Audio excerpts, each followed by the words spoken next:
ಮನಸ್ಸಿಟ್ಟು ಕಿವಿ ಕೊಡಿ, ನಿಮ್ಮ ಮನಸ್ಸಿಗೆ ನಿಮ್ಮಾಪ್ತನ ಪಿಸುಮಾತು. ಮನವೇ ನೀ ಅನಂತ ಆಕಾಶ. ನೋಡಿ, ಮನುಷ್ಯತ್ವ ಅಥವಾ ಮಾನವತೆ ಅನ್ನುವುದು ನೈಸರ್ಗಿಕ ಅಲ್ಲ. ಈ ಪ್ರಕೃತಿಯಲ್ಲಿ ಮನುಷ್ಯರು ಪ್ರಾಣಿಗಳಂತೆಯೇ ಸಹಜವಾದಂತಹ ಜೀವಿಗಳು. ಅವರಲ್ಲಿ ಎಲ್ಲ ಬಗೆಯ ಪಶುತ್ವಗಳು ಸ್ವಾಭಾವಿಕವಾಗಿಯೇ ಇರುವುದರಿಂದ ಮಾನವತೆ ಎಂಬ ಪರಿಕಲ್ಪನೆಯನ್ನು, ಒಂದು ಕಾನ್ಸೆಪ್ಟನ್ನು ಕ್ರಿಯೇಟ್ ಮಾಡಲಾಯಿತು. ಪೈಪೋಟಿ, ಆಮೇಲೆ ಅಸ್ತಿತ್ವವನ್ನು ನಾಶ ಮಾಡೋದು, ಬಲಶಾಲಿಗಳೇ ಗೆಲ್ಲೋದು, ಇವೆಲ್ಲದರ ಭಯದಿಂದ ಆ ಕಾನ್ಸೆಪ್ಟ್ಗೆ ಕರುಣೆ, ಸಹಾಯ, ಔದಾರ್ಯ ಮುಂತಾದ ಸದ್ಗುಣಗಳನ್ನು ಅಳವಡಿಸಿ ಮಾನವತೆ ಅನ್ನುವುದು ಅತ್ಯಂತ ಶ್ರೇಷ್ಠವಾದ ಮೌಲ್ಯ ಅನ್ನೋದು ಪದೇ ಪದೇ ಹೇಳಲಾಗ್ತಾ ಬಂತು. ಆದರೂ ಅದನ್ನು ಅಭ್ಯಾಸ ಮಾಡೋದಕ್ಕೆ ಮನುಷ್ಯನಿಗೆ ಬಹಳ ಕಷ್ಟವಾಗಿದೆ. ಪಶುತ್ವನೇ ಮುನ್ನೆಲೆಗೆ ಬರ್ತಾ ಇರ್ತದೆ. ಹಾಗಾಗಿಯೇ ಕಾಲದಿಂದ ಕಾಲಕ್ಕೆ ಮಾನವತೆಯ ಪರಿಕಲ್ಪನೆಯನ್ನು ಪರಿಷ್ಕರಿಸುವ ಅಗತ್ಯವೂ ಕೂಡ ಕಂಡು ಬರ್ತದೆ. ಈ ಹೊತ್ತಿನ ನವಮಾನವತಾವಾದವನ್ನು ಧರ್ಮ, ಜಾತಿ, ಜನಾಂಗ, ಭಾಷೆ, ಸಂಸ್ಕೃತಿ, ಪರಂಪರೆ, ರಾಷ್ಟ್ರ ಇವುಗಳಿಂದ ನಿರೂಪಿಸೋಕ್ಕೆ ಅಥವಾ ಎತ್ತಿ ಹಿಡಿಯೋದಕ್ಕೆ ಆಗೋದಿಲ್ಲ. ಪ್ರಜ್ಞೆ, ಸಹಾನುಭೂತಿ, ಪರಾನುಭೂತಿ, ಆಮೇಲೆ ಕಲೆಕ್ಟಿವ್ ಆಗಿ ಹಂಚ್ಕೊಂಡಿರುವಂತಹ ಅವೇರ್ನೆಸ್, ಇವುಗಳ ಮೂಲಕ ನಾವು ಮನುಷ್ಯತ್ವವನ್ನು ನಾವು ಪರಿಸ್ಥಿತಿಗೆ ಅನುಕೂಲವಾಗಿ ಕಂಡುಕೊಳ್ಬೇಕಾಗತ್ತೆ. ತನ್ನೊಳಗೆ ತಾನು ಇಣಿಕೆ ನೋಡಿಕೊಳ್ಳುವುದರಿಂದ ತಪ್ಪಿಸಿಕೊಂಡರೆ ವ್ಯಕ್ತಿ ಅದರಿಂದ ಅವನ ಮುಂದಿನ ವಿಕಾಸಕ್ಕೆ ಧಕ್ಕೆ ಆಗ್ತದೆ. ನಮ್ಮ ಅಂತರಾಳವನ್ನು ಅರ್ಥಕೊಂಡಷ್ಟು ನಮ್ಮ ಹೊರಗಿನ ಪ್ರಪಂಚದಲ್ಲಿ ಸೌಹಾರ್ದದಿಂದ ಬಾಳೋದಕ್ಕೆ ಸಾಧ್ಯವಾಗುತ್ತೆ. ಎಲ್ಲ ಮಾನವತಾವಾದಿಗಳು, ದಾರ್ಶನಿಕರು, ಧರ್ಮ ಸಂಸ್ಥಾಪಕರು, ಸಮಾಜ ಸುಧಾರಕರು ಪಟ್ಟಿರುವ ಶ್ರಮಗಳೆಲ್ಲ ಮತ್ತು ಮಾಡಿರುವ ಸಾಧನೆಗಳೆಲ್ಲ ಅಪೂರ್ಣವಾಗಿಯೇ ಇದೆ ಅಂತ ಅನ್ನೋದನ್ನು ನಾವಿರ ಪ್ರಸ್ತುತ ಸಮಾಜನ ನೋಡಿಕೊಂಡ್ರೆ ಅರ್ಥ ಆಗೋದು ಕಷ್ಟ ಏನಲ್ಲ. ಹಾಗಂತ ಹೇಳೋದು ಅವರನ್ನು ಅಥವಾ ಗುರುತಿಸೋದು ಅವರ ಗೌರವಕ್ಕೆ ಚ್ಯುತಿ ಅಂತ ಅಂದ್ಕೊಳ್ಳೋ ಭಯದಿಂದ ಏನು ಮಾಡ್ತಾರೆ, ಪ್ರಾಮಾಣಿಕವಾಗಿ ಕಂಠಿರೇಖೆ ನಾವು ಪ್ರಯತ್ನ ಮಾಡೋದಕ್ಕೆ ಹಿಂದಕ್ಕೆ ಹೋದರೆ ಅದೊಂದು ಕಪಟತನ ಆಗ್ತದೆ. ಅಂದರೆ ಇದುವರೆಗೆ ಯಾರ್ಯಾರು ಮಾಡಿದ್ದಾರೆ ಅದೆಲ್ಲನೂ ಕೂಡ ಅಪೂರ್ಣ ಆಗಿದೆ ಮತ್ತು ಎಷ್ಟೊಂದು ಫೇಲ್ ಆಗಿದೆ. ವ್ಯಕ್ತಿಯೊಬ್ಬನು ತನ್ನಲ್ಲಿರುವ ಸಮಸ್ಯೆಯನ್ನು ಮತ್ತು ಮಿತಿಗಳನ್ನು ಗುರುತಿಸಿಕೊಂಡು ಒಪ್ಪಿಕೊಂಡು ಅರ್ಥಕೊಂಡ್ರೆ ಅದನ್ನು ಮೀರೋದಕ್ಕೆ ಸುಧಾರಿಸೋದಕ್ಕೆ ಸಾಧ್ಯ ಆಗುತ್ತೆ ಮತ್ತು ಒಳ್ಳೆಯದ್ರ ಕಡೆಗೆ ಅಂದರೆ ಉತ್ತಮಗೊಳಿಸುವ ನಡೆಯೋದಕ್ಕೆ ಸಾಧ್ಯ ಆಗುತ್ತೆ. ಗುರುತುಗಳಿಂದಲೇ ತನ್ನ ಅಸ್ತಿತ್ವ ಅಂದರೆ ಐಡೆಂಟಿಟಿ ಇಲ್ಲ ಅಂದರೆ ನನಗೆ ಅಸ್ತಿತ್ವವೇ ಇಲ್ಲ ಅನ್ನುವ ಭ್ರಾಮಕ ಭಯದಲ್ಲಿ ಮನಸ್ಸು ಹೆದರತ್ತೆ. ಸಣ್ಣ ಸಣ್ಣ ಗುರುತುಗಳನ್ನು ಭದ್ರಪಡಿಸ್ಕೊಳ್ಳೋದ್ರಲ್ಲಿ ಮತ್ತು ಅನಂತವಾಗಿರುವ ಪರಿಕಲ್ಪನೆಯನ್ನು ಬಿಟ್ಟುಬಿಡೋದು ಸಮಸ್ಯೆ ಆಗ್ತದೆ. ಈಗ ಒಂದು ಹನಿ ದೊಡ್ಡ ಸಮುದ್ರದಲ್ಲಿ ಬಿತ್ತು ಅಂತಂದರೆ ಅದರ ಸಮುದ್ರದ ಬಲವನ್ನು ಪಡ್ಕೊಳ್ಳುತ್ತಲ್ಲ, ಹಾಗೆ ನಮ್ಮ ಐಡೆಂಟಿಟಿಯನ್ನು ಸಣ್ಣದರಿಂದ ಜಾತಿ ಧರ್ಮಗಳನ್ನು ಬಿಟ್ಟು ದೊಡ್ಡದರ ಜೊತೆಗೆ ಗುರುತಿಸ್ಕೊಳ್ಬೇಕಾಗ್ತದೆ. ಯಾವುದೇ ಕಾರಣಗಳಿಂದ ನಾವು ಗಡಿಗಳನ್ನು ಈ ಹಿಂದೆ ನಿರ್ಮಿಸಿಕೊಂಡಿದ್ದರೂ ಆ ಗಡಿಗಳ ಉಳಿವಿಗಾಗಿ ಹೋರಾಡೋದು ಅಂತಂದರೆ ನಮ್ಮ ನಾಗರಿಕತೆಯ ನಾಶಕ್ಕೆ ನಾವು ಮುಂದಾಗ್ತಾ ಇದ್ದೀವಿ ಅಂತ. ನಾವು ಬೌಂಡ್ರಿ ಇಲ್ಲದೆ ತೆರೆದುಕೊಳ್ಳೋದು ಈ ಹೊತ್ತಿನ ತುರ್ತು ಅಗತ್ಯ. ಪ್ರಜ್ಞಾಪೂರ್ವಕವಾಗಿ ನಾವು ಹಾಗೆ ಮಾಡಿದ್ರೇನೆ ನಾವು ನೈಸರ್ಗಿಕವಾಗಿ ಯಾವುದು ಅನಂತತೆ ಅಂತ ಹೇಳ್ತೀವಿಯೋ ಅದನ್ನು ಹೊಂದೋದಕ್ಕೆ ಸಾಧ್ಯವಾಗೋದು.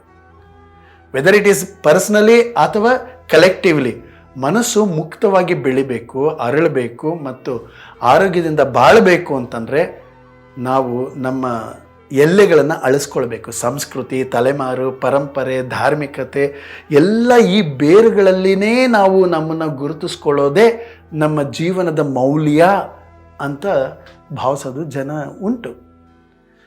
ಈ ತಲೆಮಾರುಗಳ ಬಗ್ಗೆ ಅಥವಾ ಅಸ್ಮಿತೆಗಳ ಬಗ್ಗೆ ವಿಪರೀತವಾದಂತಹ ಗೊಂದಲಮಯವಾದಂತಹ ಮತ್ತು ಅನರ್ಥಕಾರಿಯಾಗಿರುವಂತಹ ಪರಿಕಲ್ಪನೆಗಳು ಇದೆ ಮತ್ತು ವಾದಗಳು ಇದೆ. ಬಹಳಷ್ಟು ಜನ ತಲೆಮಾರು ಅಥವಾ ಅಸ್ಮಿತೆ ಅಂತ ಏನನ್ನು ಗುರುತಿಸ್ತಾರೋ ಅವು ಮನುಷ್ಯತ್ವದ ಜೀವಂತ ಸತ್ವ ಏನೂ ಅಲ್ಲ. ಸಾಂಸ್ಕೃತಿಕ, ಮಾನಸಿಕ ಮತ್ತು ಬೌದ್ಧಿಕ ವಿಕಾಸದ ಆರಂಭದಲ್ಲಿರುವ ವಿಷಯಗಳು ಈಗ ಊಹೆಗಳ ಮತ್ತು ಗ್ರಹಿಕೆಗಳ ಆಧಾರದಲ್ಲಿ ಪಳೆಯುಳಿಕೆಯಲ್ಲೇ ಆಗಿರುವಂತಹ ಅಂಶಗಳಷ್ಟೇ. ಈ ಹೊತ್ತಿನಲ್ಲಿ ಅವುಗಳಿಗೆ ತಗಲಾಕೊಳ್ಳೋದು ಅಥವಾ ಅವುಗಳಲ್ಲಿ ಗುರುತಿಸ್ಕೊಂಡು ಹೋಗೋದು ಮನುಷ್ಯನ ಮಾನಸಿಕವಾಗಿ ದ್ವಂದ್ವಗಳನ್ನು ಎದುರಿಸಬೇಕಾಗ್ತದೆ. ಈಗ ಜನರು ಎದುರಿಸ್ತಾ ಇರುವಂತಹ ಮಾನಸಿಕ ಒತ್ತಡ, ಆತಂಕ, ಇಕ್ಕಟ್ಟುಗಳ ಕಾರಣದಿಂದ ಈ ತಲೆಮಾರು ಅಥವಾ ಬೇರು ಅಥವಾ ಅಸ್ಮಿತೆ ಎಂಬ ವ್ಯಾಖ್ಯಾನವನ್ನು ನಾವು ಬದಲಾಯಿಸಬೇಕಾಗತ್ತೆ. ಯಾಕೆ ಅಂತಂದರೆ ದೇವರು, ಧರ್ಮ, ಸಂಪ್ರದಾಯ, ಪರಂಪರೆ, ಅಸ್ಮಿತೆ ಯಾವ ಪರಿಕಲ್ಪನೆಗಳೇ ಆಗಲಿ ಕಾಲಕ್ಕೆ ಅನುಗುಣವಾಗಿ ಬದಲಾಗಲೇಬೇಕು, ವಿಕಾಸ ಆಗಲೇಬೇಕು. ಏಕೆಂದರೆ ನಮ್ಮ ಜೀವನ ವಿಕಾಸವಾಗ್ತಾ ಇರ್ತದೆ, ನಮ್ಮ ಲೈಫ್ ಸ್ಟೈಲ್ ಕೂಡ ವಿಕಾಸ ಆಗ್ತಾ ಇರ್ತದೆ. ಹಾಗೆಯೇ ಮನುಷ್ಯತ್ವ ಅನ್ನುವಂಥ ಪರಿಕಲ್ಪನೆಯು ಕೂಡ ವಿಕಾಸ ಆಗಬೇಕು. ತನ್ನ ಮಾಹಿತಿ, ತಂತ್ರಜ್ಞಾನ, ವೈಜ್ಞಾನಿಕ ಸಾಧನೆಗಳಿಂದ ಹೊರಗಿನ ವಿಷಯಗಳ ಮೇಲೆ, ಹೊರ ಜಗತ್ತಿನ ವಿಷಯದ ಮೇಲೆ ಒಡೆತನ ಸಾಧಿಸಿಬಿಟ್ಟಿದ್ದಾನೆ. ಮತ್ತು ಉಪಯೋಗಿಸುವ ಸಲಕರಣೆ, ವೈದ್ಯಕೀಯ ವಿಷಯಗಳೆಲ್ಲದರಲ್ಲಿಯೂ ಕೂಡ ರಾಷ್ಟ್ರ, ಧರ್ಮ, ಸಿದ್ಧಾಂತಗಳು ಎಲ್ಲ ವ್ಯವಸ್ಥೆ ಕೂಡ ಇದರಲ್ಲಿ ಸೇರೋಗ್ಬಿಟ್ಟಿದೆ. ಆದರೆ ವಿಫಲವಾಗ್ತಾ ಇರೋದು ಎಲ್ಲಿ? ತನ್ನ ವ್ಯಕ್ತಿಗತವಾದಂತಹ ಮನಸ್ಥಿತಿ ಮತ್ತು ಸಂಕಲಿತವಾಗಿರುವಂತಹ ವ್ಯವಸ್ಥೆಯ ಮನಸ್ಥಿತಿಗಳ ವಿಷಯದಲ್ಲಿ ನೋಡ್ಕೊಳ್ಳೋಕ್ಕೆ ವಿಫಲನಾಗಿದ್ದಾನೆ ಮತ್ತು ತನ್ನ ಅಂತರಾಳದ ಸ್ಪರ್ಶವನ್ನು ಕಳೆದುಕೊಂಡ್ಬಿಟ್ಟಿದ್ದಾನೆ. ಅದೇ ಹೇಳ್ತಾ ಇರೋದು, ಯಾವ ವ್ಯವಸ್ಥೆಗಳು ನಮ್ಮ ಉಳಿವಿಗಾಗಿ ರಚಿತವಾಗಿದ್ದಾವೆಯೋ, ನಮ್ಮ ಉಳಿವಿಗಾಗಿ ರಚಿತವಾಗಿತ್ತು ಆವಾಗ, ಈಗ ಅವುಗಳೇ ನಮ್ಮ ಲಿಮಿಟೇಷನ್ಸ್ ಆಗೋಗ್ಬಿಟ್ಟಿದೆ. ದೇಶಪ್ರೇಮ ಅಥವಾ ರಾಷ್ಟ್ರಭಕ್ತಿ, ಸ್ಥಾಪಿತ ಧರ್ಮಗಳು ಯಾವವೇ ಆಗಲಿ, ಸಿದ್ಧಾಂತಗಳಿಗೆ ಬದ್ಧತೆ, ಇವೆಲ್ಲವೂ ಕೂಡ ಪರಸ್ಪರ ಒಂದುಗೂಡಲು ಒಂದು ಸಾಧನ ಆಗಿತ್ತು. ಅವೇ ಈಗ ನಮ್ಮ ಪ್ರಜ್ಞೆಯನ್ನು ಸೀಮಿತಗೊಳಿಸುವಂತಹ ಕಾರಣಗಳಾಗೋಗ್ಬಿಟ್ಟಿವೆ. ನವಮಾನವತಾವಾದದ ಈ ಸಮಯದಲ್ಲಿ ಮನುಷ್ಯ ತನಗೆ ತನ್ನ ಹಿರಿಯರಿಂದ ನೀಡಲಾಗಿರುವ ಗುರುತುಗಳಿಂದ ಆಚೆಗೆ ನೋಡುವ ಅಗತ್ಯ ಇದೆ. ತಮ್ಮ ಗುರುತುಗಳ ಮೋಹ ಮತ್ತು ಗೀಳುಗಳಿಂದ, ಅಬ್ಸೆಷನ್, ಇವುಗಳಿಂದ ಪರಸ್ಪರರ ವಿರುದ್ಧ ರಭಸವಾದ ಚಲನೆಗಳನ್ನ ಆಗ್ತಾ ಇರೋದನ್ನು ನಾವು ಗಮನಿಸ್ತಾ ಇದ್ದೀವಿ. ನಾವು ವಿರೋಧಿಸ್ತಾ ಇದ್ದೀವಿ ಪರಸ್ಪರ. ಗುರುತುಗಳ ಆಚೆ ಅಂತಂದರೆ ಒಳಮುಖವಾಗುವಂತಹ ಅನಿವಾರ್ಯತೆ, ಅನಂತ ಪರಿಧಿಯ ಆಕಾಶದಂತಿರುವ ಮನಸ್ಸನ್ನು ನೋಡುವಂತಹ ತುರ್ತಿನ ಸಮಯ ಇದಾಗಿದೆ. ಈ ಐಡೆಂಟಿಟಿ ಅನ್ನುವ ಗೋಡೆಗಳಿಂದ ಈಚೆ ಬಂದು ನೋಡಿಕೊಳ್ಳುವ ಪ್ರಯತ್ನ ಮಾಡಿದ್ರೆ ಮನಸ್ಸು ಅನ್ನೋಂಥ ಒಂದು ಆಕಾಶದ ದರ್ಶನ ನಮಗಾಗ್ತದೆ. ಎಂತಹದ್ದೇ ಐಡೆಂಟಿಟಿಗಳಾಗಿರಲಿ, ಹೊರಗಿನಿಂದ ಬಂದಿರುವಂತಹ, ಹಿಂದಿನಿಂದ ಬಂದಿರುವಂಥ ಐಡೆಂಟಿಟಿಗಳು ಯಾವುದೇ ಆಗಿರಲಿ, ಅವುಗಳನ್ನು ಪರಾಮರ್ಶೆಗೊಳಿಸಿಕೊಳ್ಳುವ ಅಗತ್ಯ ಇದೆ.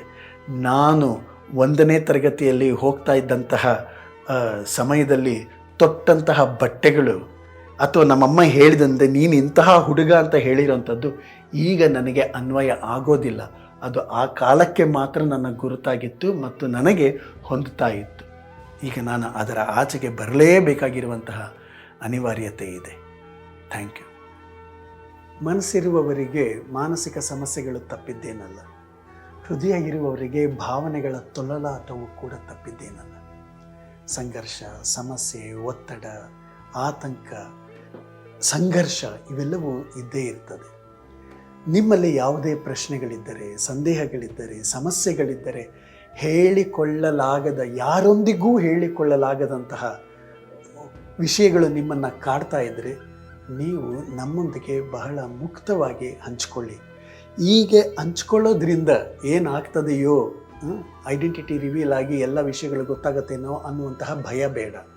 ನಿಮ್ಮ ಗೋಪ್ಯತೆಯನ್ನು ಕಾಪಾಡುವುದು, ನಿಮ್ಮ ಐಡೆಂಟಿಟಿಯನ್ನು ನಾವು ರಿವೀಲ್ ಮಾಡದೇ ಇರುವುದು ನಮ್ಮ ನೈತಿಕ ಹೊಣೆಗಾರಿಕೆ ಆಗಿರ್ತದೆ. ಹಾಗಾಗಿ ನೀವು ಈ ಕೆಳಕಂಡಂತಹ ನಂಬರ್ಗೆ ನೀವು ವಾಟ್ಸಪ್ ಮೆಸೇಜ್ ಮಾಡಬಹುದು ಅಥವಾ ವಾಯ್ಸ್ ನೋಟ್ ಕೂಡ ಕಳಿಸ್ಕೊಡ್ಬಹುದು. ಯಾರಿಗೂ ಹೇಳಿಕೊಳ್ಳಲಾಗದಂತಹ ನಿಮ್ಮ ಸಮಸ್ಯೆಗಳನ್ನು ಹೇಳ್ಕೊಳ್ಳಿ. ನಿಮ್ಮ ಬಗ್ಗೆ ಆಗಲಿ, ನಿಮ್ಮ ಸಂಬಂಧಗಳ ಬಗ್ಗೆ ಆಗಲಿ, ಅಥವಾ ನಿಮ್ಮ ಮನೆಯವರ ಮಕ್ಕಳ ಬಗ್ಗೆ ಆಗಲಿ, ಯಾವುದಾದ್ರೂ ಸರಿಯೇ. ಇದಕ್ಕೆ ಒಂದು ಯಾವುದೋ ರೀತಿಯ ಒಂದು ಮಾರ್ಗೋಪಾಯ ಇರ್ತದೆ.